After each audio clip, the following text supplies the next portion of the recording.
ہاں یہ ہے کہ بھئی مسجد میں اگر ہم نماز پڑھ رہے ہیں باجماعت تو امام تمام مقتدیوں کا سترہ ہوتا ہے، اس پر اجماع ہے کہ امام کا سترہ مقتدیوں کے لیے کافی ہے۔ امام بخاری رحمۃ اللہ علیہ نے باب باندھا ہے، باب سترۃ الامام سترۃ من خلفہ، باب ہے امام کا سترہ مقتدیوں کو بھی کفایت کر جاتا ہے۔ اس پر حدیث لائے حضرت عبداللہ بن عباس کی کہ وہ کہتے ہیں اقبلت راکبا علی حمار اتان وانا یومئذ قد ناہزت الاحتلام ورسول اللہ صلی اللہ علیہ وسلم یصلی بالناس بمنى الى غیر جدار فمررت بین یدی بعض الصف فنزلت وارسلت الاتان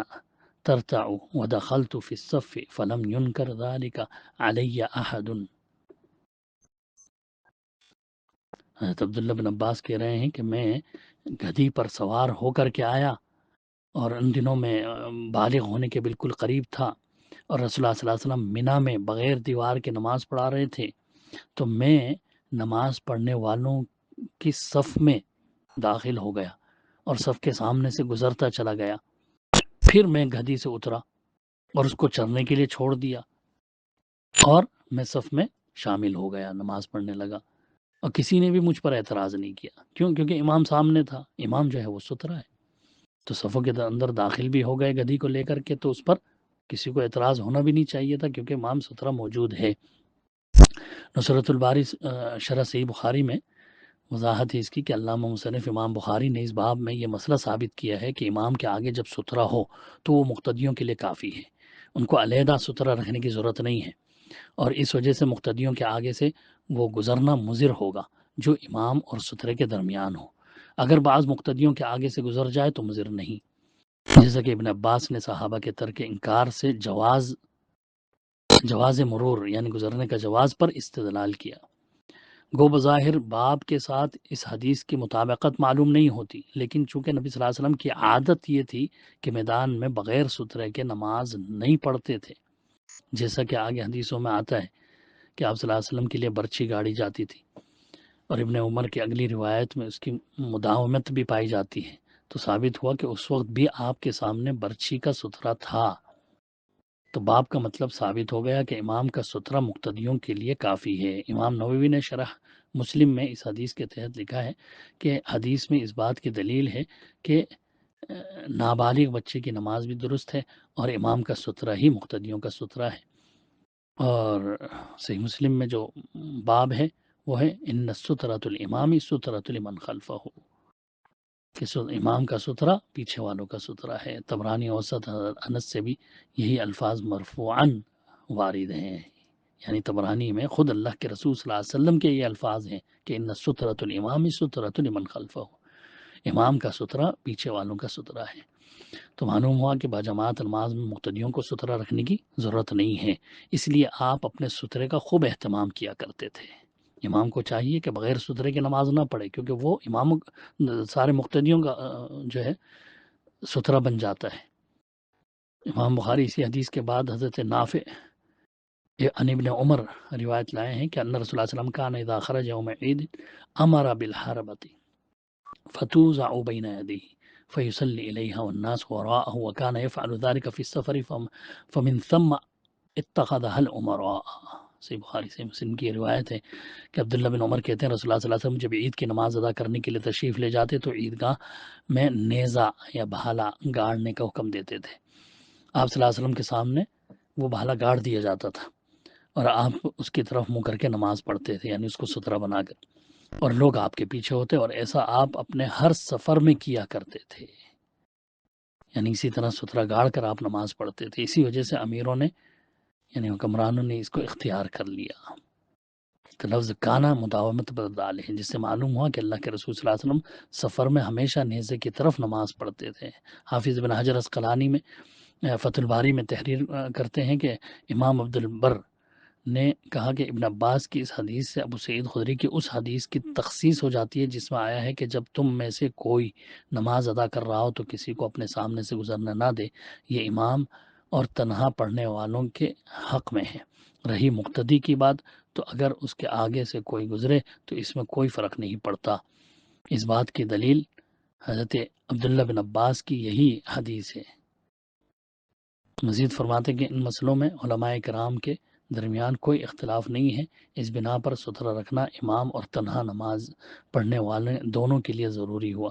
اور مقتدیوں کی صف کے سامنے سے گزرنے میں کوئی حرج نہیں ہے، کیونکہ امام کا ستھرا ہی مقتدیوں کا ستھرا ہوتا ہے۔ واضح رہے کہ اس کا ہرگز یہ مطلب نہیں لینا چاہیے کہ صفوں کے آگے سے گزرنے میں کسی قاعدے کی رعایت یا مجبوری کے لحاظ کی ضرورت نہیں ہے، نہیں، بلکہ گزرنا کسی ضرورت کے پیش نظر ہو۔ مثال کے طور پر اگر وضو خانے کی طرف جانے کے لیے صفوں کے آگے سے گزرنا پڑے، یا اپنی چیز کے پاس صف کے آگے سے گزر کر ہی پہنچ سکتا ہے، یا صف میں چھوڑی ہوئی جگہ کو پر کرنا چاہتا ہو، یا کسی ضرورت کی خاطر ہو، تو ان صورتوں میں ایسا کر سکتا ہے۔ ضرورت نہ ہونے کی صورت میں گزرنے سے پرہیز کرنا چاہیے، تاکہ نمازیوں کو بلا ضرورت بلا سبب پراگندہ اور اضطراب میں نہ ڈالے۔ امام ابن خزیمہ رحمۃ اللہ علیہ نے اپنی صحیح میں بڑے کئی ابواب باندھ کر کے اس کو مسئلے کو واضح کیا ہے، الگ الگ طرق سے الگ الگ الفاظ سے حدیثیں لائے ہیں۔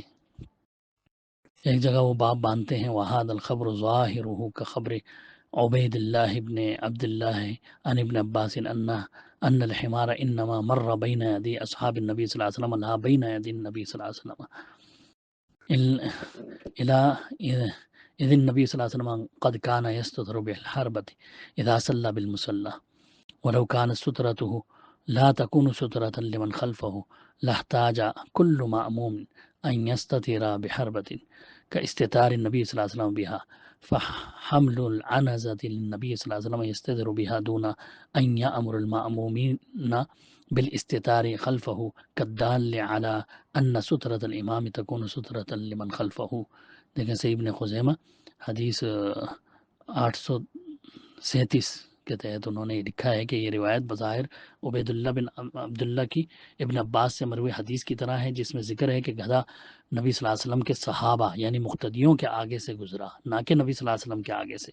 اور یہ معلوم ہے کہ نبی صلی اللہ علیہ وسلم جب کبھی عیدگاہ میں نماز ادا فرماتے تھے تو برچھی نیزے سے ستھرا بنا لیا کرتے تھے۔ آپ کا ستھرا پیچھے والوں کے لیے ناکافی ہوتا تو ہر مقتدی کو ستھرے کی ضرورت پڑتی، جیسے کہ نبی صلی اللہ علیہ وسلم نے اسے ستھرا بنا لیا۔ بس نبی صلی اللہ علیہ وسلم کے لیے برچھی اور نیزہ اٹھانا تاکہ آپ اسے ستھرا بنا لیں، اور آپ کا اپنے پیچھے مقتدیوں کو ستھرا بنانے کا حکم نہ دینا اس بات کی دلیل ہے کہ امام کا ستھرا پیچھے مقتدیوں کے لیے کافی ہوتا ہے۔ پھر امام ابن خزیمہ آگے مزید لکھتے ہیں، وفی الخبر عون ابن ابی جحیفہ، لمبی جو ہے اس کا ترجمہ یہ ہے کہ حضرت عون بن ابی جحیفہ جو کہ اپنے والد سے روایت کرتے ہیں کہ نبی صلی اللہ علیہ وسلم نے نیزہ کو گاڑا اور اس کی طرف ہو کر نماز ادا کرنی شروع کر دی۔ اس سترے کے آگے سے کتا، عورت، گدھا وغیرہ گزر رہے تھے، اور ربیع بن صبورہ جہنی کی حدیث جو وہ نبی صلی اللہ علیہ وسلم سے روایت کرتے ہیں میں ہے کہ جب تمہارا کوئی ایک نماز ادا کرے تو اسے سترے کی طرف نماز ادا کرنا چاہیے اور اس کے قریب ہو جانا چاہیے۔ اور امام ابو بکر ابن خزیمہ فرماتے ہیں کہ یہ سب احادیث صحیح ہیں کہ نبی صلی اللہ علیہ وسلم نے نمازی کو اپنی نماز کے لیے ستھرا بنانے کا حکم فرمایا ہے،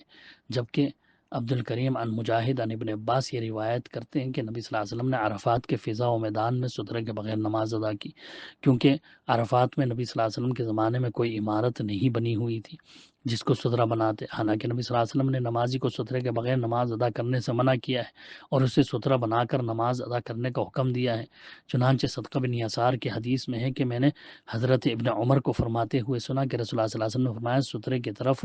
ہوئے بغیر نماز ادا نہ کرنا، اور نبی صلی اللہ علیہ وسلم نے سختی سے منع فرمایا کہ نمازی بغیر سترے کے نماز ادا نہ کرے۔ تو نبی صلی اللہ علیہ وسلم جس کام سے خود سختی سے منع فرما رہے ہیں وہ آپ خود کیسے کر سکتے ہیں؟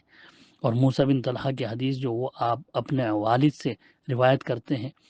میں اس طرح ہے کہ جو اس بات پر دلیل ہے کہ گدھا جب نمازی کے سامنے سے گزر جائے اور اس کے آگے سترا نہ ہو تو اس کے سامنے سے گدھا کا گزرنا نماز کے لیے مضر اور نقصان دہ ہے۔ یعنی یہ واضح کر رہے ہیں امام ابن خزیمہ کہ بھئی جو ہے اصل میں یہاں جو مراد ہے کہ ہاں بھئی بغیر دیوار کے یا اس وقت کچھ بھی ستھرا نہیں تھا، فضا میں آپ نماز پڑھ رہے تھے، اس سے یہ ہے کہ بھئی کوئی بڑی عمارت یا دیوار وغیرہ نہیں تھی سامنے، باقی کچھ نہ کچھ تو تھا، کیونکہ اللہ کے رسول جب خود سختی سے حکم دیتے تھے تو کچھ نہ کچھ آپ کے سامنے اس وقت ہوگا۔ امام ابو داؤد رحمۃ اللہ علیہ نے بھی باب باندھا، باب ستر الامام سترۃ من خلفہ، کہ امام کا سترہ مقتدیوں کا سترہ ہے۔ اور پھر اس پر حدیث عبداللہ بن عمرو بن عاص کی لائے ہیں کہ ہم رسول اللہ صلی اللہ علیہ وسلم کے ساتھ آخر کے گھاٹیوں میں اترے جو مکہ مدینہ کے درمیان کی جگہ ہے، تو نماز کا وقت ہو گیا، اللہ کے رسول ایک چھوٹی سی دیوار کو قبلہ بنا کر اس کی طرف منہ کر کے نماز پڑھانے لگے، اور ہم آپ کے پیچھے تھے، اتنے میں بکری کا ایک بچہ آ گیا اور آپ کے سامنے سے گزرنے لگا، تو اللہ کے رسول صلی اللہ علیہ وسلم اس کو روکنے لگے اور روکتے رہے یہاں تک کہ آپ آگے بڑھتے بڑھتے دیوار سے آپ کا پیٹ لگ گیا تاکہ وہ سامنے سے نہ جا سکے۔ آخر اس چھوٹی دیوار کے پیچھے سے وہ چلا گیا۔ دیکھیں امام ابو داؤد لائیں حدیث نمبر 708 میں، یعنی اللہ کے رسول صلی اللہ علیہ وسلم نے ایک بکری کے بچے کو اپنے اور سترے کے درمیان سے نہیں گزرنے دیا، جبکہ مقتدیوں کے سامنے سے وہ گزرتا ہوا آیا، وہاں سے گزرنے دیا، کیونکہ آپ مقتدیوں کے لیے سترہ بھی تھے۔ تو اندازہ کریں اپنی نماز کی حفاظت کس قدر کرنی چاہیے کہ اللہ کے رسول صلی اللہ علیہ وسلم نے بکری کے بچے کو بھی گزرنے نہیں دیا، اس کا بھی گزرنا گوارا نہیں فرمایا، اور اس کو روکنے کے لیے خود آگے جا لگے دیوار سے۔ امام ترمذی رحمۃ اللہ علیہ اس حدیث کو بیان کرنے کے بعد کیا لکھتے ہیں، حضرت طلحہ والی روایت کو، کہ والعمل على هذا عند اہل العلم وقال سترۃ الامام سترۃ لمن خلفه، اسی پر عمل ہے اہل علم سلف صالحین کا، اور وہ سلف اہل علم کہتے ہیں کہ امام کا سترہ ہی تمام مقتدیوں کے لیے سترہ ہے۔ تو ان حدیثوں سے جہاں یہ معلوم ہو گیا کہ سترے کے سامنے سے آدمی اور چوپایوں کا گزرنا درست ہے، وہیں ان حدیث سے یہ بھی معلوم ہو گیا کہ جماعت کی نماز میں امام کا سترہ کافی ہے، یعنی اگر کئی نمازی صف بنا کر نماز پڑھ رہے ہیں تو ایک ہی سترہ کافی ہے جو امام کے آگے ہو، جب جماعت ہو رہی ہو تو الگ الگ سترہ رکھنے کی ضرورت نہیں ہے۔